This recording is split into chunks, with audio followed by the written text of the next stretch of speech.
يا صباح الفل عليكم، يا صباح الخير، ويا رب دايما تكونوا بصحة وعافية. انا خرجت النهارده، اشتريت شويه حاجات، اشتريت ازازه زيت لان انا ما عنديش.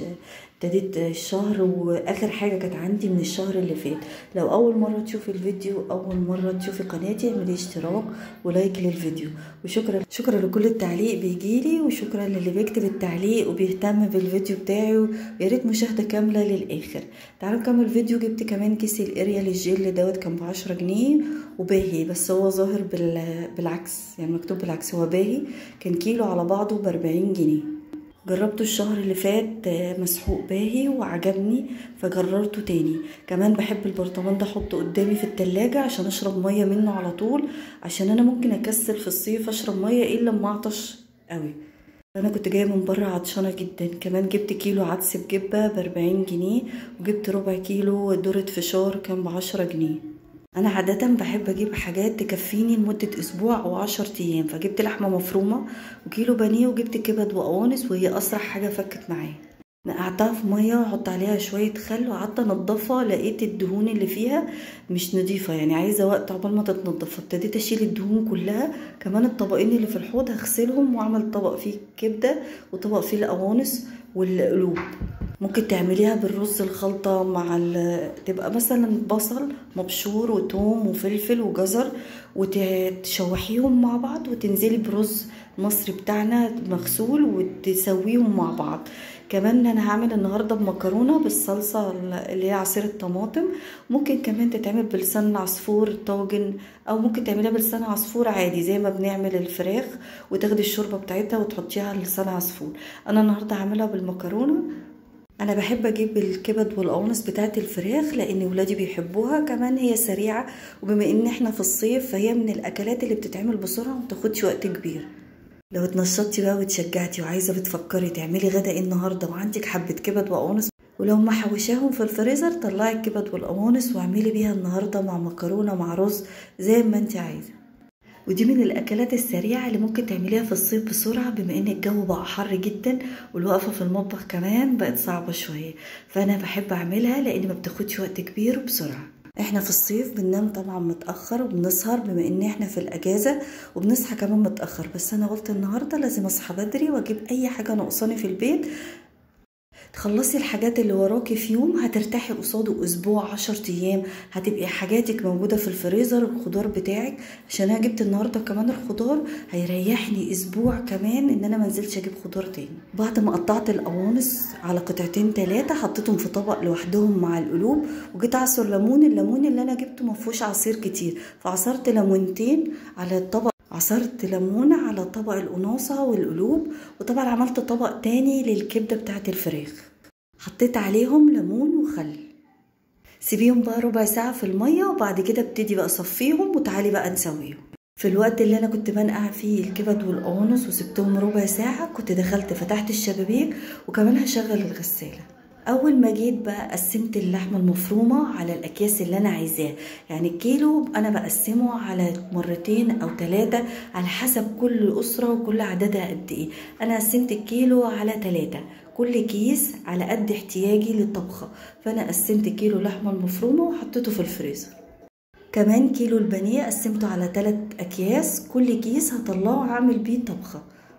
وطبعا تقسيمة الأكل أو تقسيم أي أكل احنا بنجيبه على حسب ميزانية البيت وعلى حسب عدد الأسرة الموجودة. يعني لو 5 أفراد غير 6 غير 4، بتختلف من أسرة للتانية، لأن احتياجاتهم وطلباتهم من رز من مكرونة من دقيق من لحمة للفراخ بتختلف من أسرة للتانية، وعلى حسب ست البيت عايزة تجيب طلبات تكفيها اسبوع او اسبوعين او الشهر كله. في ناس بتحب تجيب طلباتها وتقعدها بالاسبوع والاتنين والتلاتة. انا بحب اجيب حاجات تقعدني من 10 ايام ل15 يوم، وارجع انزل اجيب طلبات تاني. عندك بقى دي في الفريزر هتجيبي حاجات تكفيكي مدة اطول من اسبوعين، ممكن حاجات تكفيكي شهر كامل. كلنا بندور على الحاجات الأوفر والأرخص وتكفينا مدة أطول، عشان الأسعار دلوقتي بقت مختلفة وبقت أسعارها غالية، فاحنا بندور على البديل اللي يكون أرخص وفي نفس الوقت نشبع ويكفي الأسرة كلها. أنا ما جبتش النهاردة فراخ، جبت بدلهم كيلو بانيه وجبت كبد وقوانص. انا قطعت بصل شرايح وحطيت عليه فلفل كنت مفرزاه في الفريزر احمر، وحطيت فصين توم وقعدت اشوحهم في شويه زيت، وبعدين نزلت بالقوانص والقلب. هحط عليهم ملح وفلفل اسود وبهارات وكمون، وهفضل اشوح فيهم شويه، وبعدين انزل بربع كوبايه ميه واغطيهم، وبعد شويه احط معلقه صلصه واحط كمان رشه سكر. بعد كده نزلت بالكبده بتاعت الفراخ، كنت عطشانه. بص انا بسيب برطمان دوت، انا عارفه ان هو مش ازازه، بس انا يعني متعمده ان انا اشوفه قدامي عشان اشرب الميه، عشان ممكن ان انا اقعد ممكن مده طويله انسى ان انا اشرب ميه، الاقي نفسي عطشانه جدا. فياريت كل واحد ممكن نضيف عليها ليمون، ممكن نحط عليها نعناع، ممكن نحط بقى اللي احنا عايزينه. انا بحط كمان شرايح ليمون، وساعات بقطع عليها بقدونس، واسيبها طول الليل افضل اشرب فيها تاني يوم. حطيت هنا شويه صابون سائل بميه، وقلت كمان بالاكل على النار، والمكرونه نزلتها على الميه السخنه عشان تتسلق، وسايبه لسه الكبد والقوانص على النار.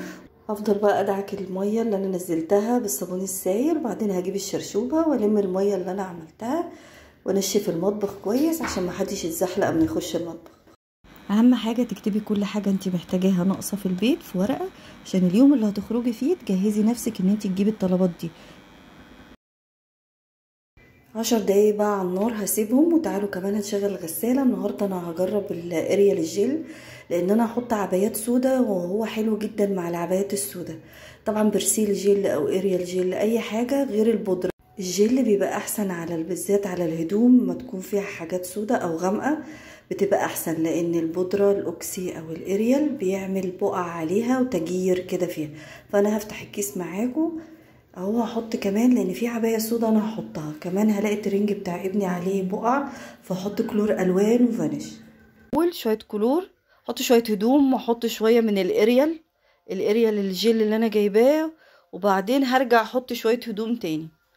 هدوم بقى ابني هلاقي الترنج بتاعه عليه بقع، هنزل بالهدوم، احط طبقه من الهدوم كذا حته من الهدوم، وبعدين احط الاريال الجل، بعدين احط هدوم تاني وهحط اريال جل تاني. انا بعدل بس الترنج بتاع ابني اللي هو عليه البقع، واحط عليه كلور الوان. البقع كانت على البنطلون وعلى التيشيرت كمان. دي العبايه السوداء اللي انا حطيتها، حطيت الاريال الجل على العبايه من فوق زودت بس، وهكمل بقيه الهدوم تاني، ومش هكتر هدوم عشان الغساله تغسل كويس.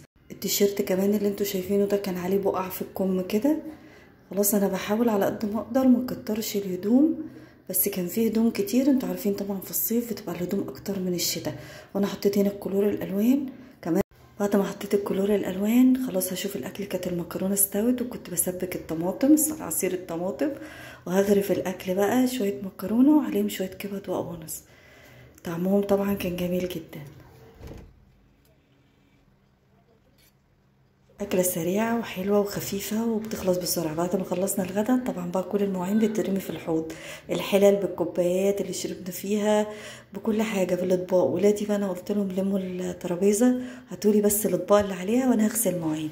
انا عاملة ليفة للكوبايات، وكمان ساعات بحط شوية صابون سائل في كل كوباية حبة صغيرين بس، وافضل اشطفهم بالصابون السائل والمية. الليفة التانية اللي هتلاقي هي واقعة ورا، انا عمالة ادور عليها هكتشفها ان هي ورا الاطباق. الليفة الحمراء اللي هغسل بيها الاطباق، وهغسل بيها كمان الطاسة والحلل. هي خشنة شوية لكن ما بتجرحش الطاسات التيفال. طبعا ولادي ساعات بيساعدوني لما اوصل ان الاطباق، وفي ايام ساعات طبعا زي بقيه الاولاد بما ان احنا في الصيف ساعات بيغسلوا المواعين لو مش فاضل غير الاطباق والكوبايات والمعالق بس. اليوم طبعا اللي تخرجي فيه تجيبي الطلبات من لحمه من خضار من فراخ، اي بقى طلبات، هتجيبي دقيق سمنه الحاجات طلبات البيت دي كلها، يبقى اليوم ده مفيهوش تنظيف. لان اليوم التنظيف ده يبقى يوم تاني غير الخروج ان انت هتجيبي طلبات البيت. انا بس مسحت النهارده المطبخ بالمره عشان انا كنت واقفه فيه، وده من اكتر روتينات الميه